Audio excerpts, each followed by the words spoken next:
Merci de regarder Rendez-vous matin. Comme promis, nous allons parler finance et comptabilité ce matin avec Serge Massat. Bonjour Serge. Bonjour Grégory. Alors vous êtes expert comptable et CPA ici à Miami. Massat Consulting Group, c'est le nom de votre société. Il y a plusieurs entités, à New York, Miami, Mexico, Luxembourg, Paris. J'en ai oublié aucune? Bientôt Montréal, cet été on ouvre Montréal. Donc pour nos amis canadiens qui regardent peut-être la télé ce matin, sachez qu'on va ouvrir à Montréal. Donc vous arrivez sur Montréal. Oui. Ça c'est l'idée, c'est en août. Le Au mois bureau d'août. de Montréal ouvre en août. Absolument.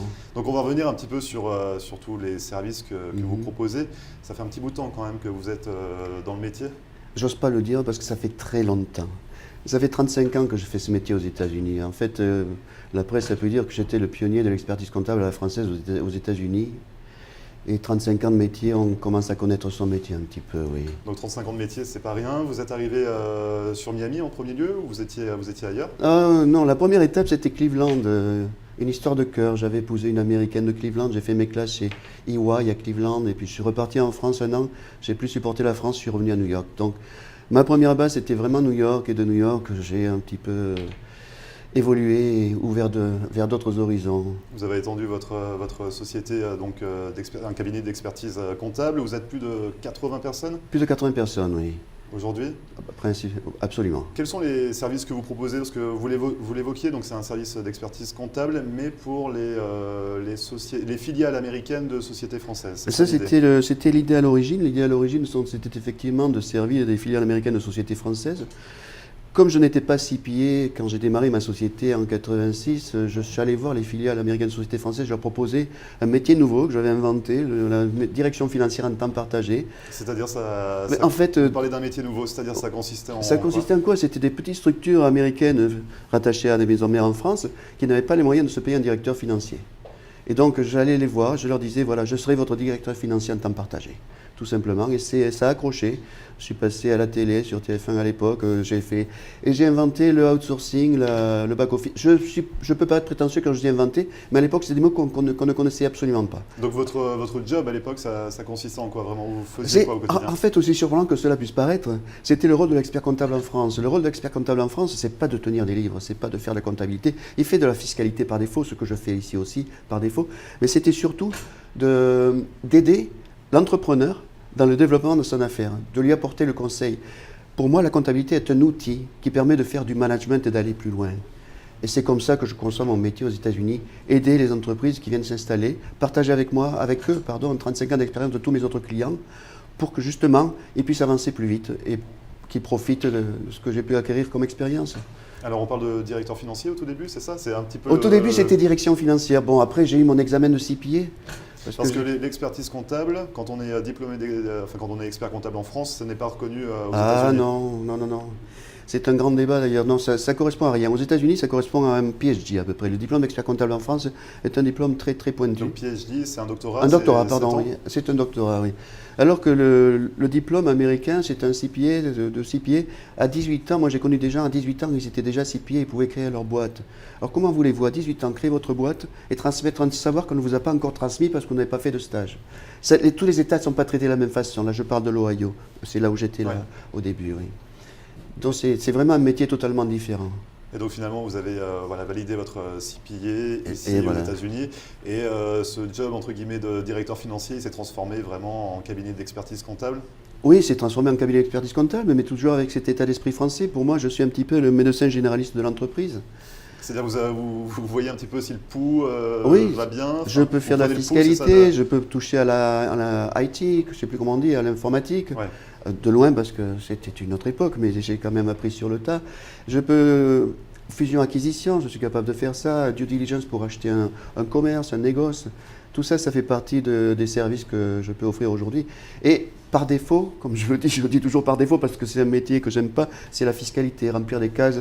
C'est ce que j'allais vous dire. Finalement, il y a quelque chose bon, vous êtes forcément obligé un petit peu de le faire, mais on ne fait pas appel à vos services que pour remplir des fiches et cocher des cases. C'est ce que vous disiez. Si on fait appel à mes services pour ça, je ne rends pas le service. Ça ne m'intéresse pas.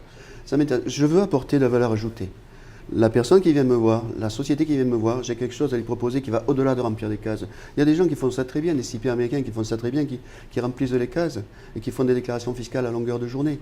Moi, c'est pas mon métier, je Parce sais que le faire. ça, c'est quand même un petit peu aussi c'est un peu pas le cœur Ça de votre fait- métier, mais ça fait partie de votre métier également. C'est pour ça que je dis par défaut, je le fais. Oui, par défaut. Par défaut, Mais j'en fais c'est pas un ce qui métier. vous botte le Non, plus, c'est quoi. pas ce qui m'intéresse, non. Pas du tout. Et non. justement, qu'est-ce que vous suivez vos sociétés avec lesquelles vous travaillez, c'est ça En fait, je crois que si on me définissait, je suis créateur avant d'être expert comptable. Parce qu'ouvrir des bureaux, vous avez cité les villes tout à l'heure, Ouais. je l'ai fait en direct et tout seul, ou avec mes équipes que j'ai formées. Il faut être un petit peu entrepreneur. Et là où j'apporte un plus, c'est que si j'ai en face de moi un entrepreneur, on communique très facilement.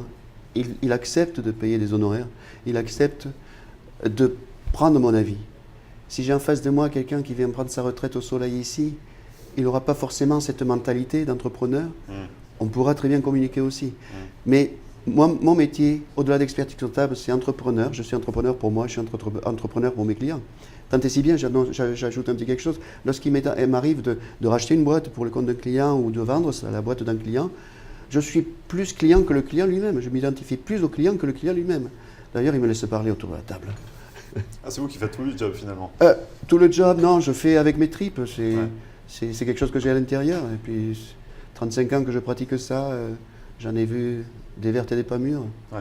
Donc, je suis capable d'analyser une situation et de rebondir pour avancer dans un sens qui va dans le sens que souhaite mon client.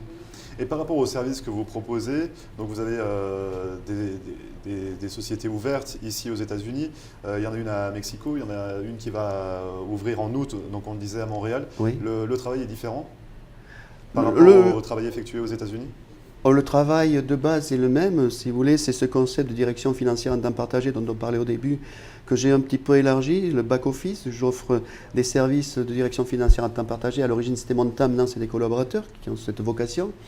J'offre des services de recouvrement de créances, des services également de paiement de fournisseurs, si vous voulez. Une société qui s'installe sans moyens, elle vient chez moi et je fais tout le back-office. D'ailleurs, j'ai une marque déposée qui m'appartient, c'est Babysitting. Vous voyez, cette marque déposée. Babysitting, c'est une marque déposée, ça vient dit, je prends en charge un petit bébé et je l'aide à grandir. Pour qu'il se développe au mieux. Pour qu'il se développe au mieux dans un contexte différent, dans un contexte qui est étranger à la maison mère. Et Mexique, États-Unis, Montréal, ça sera la même chose.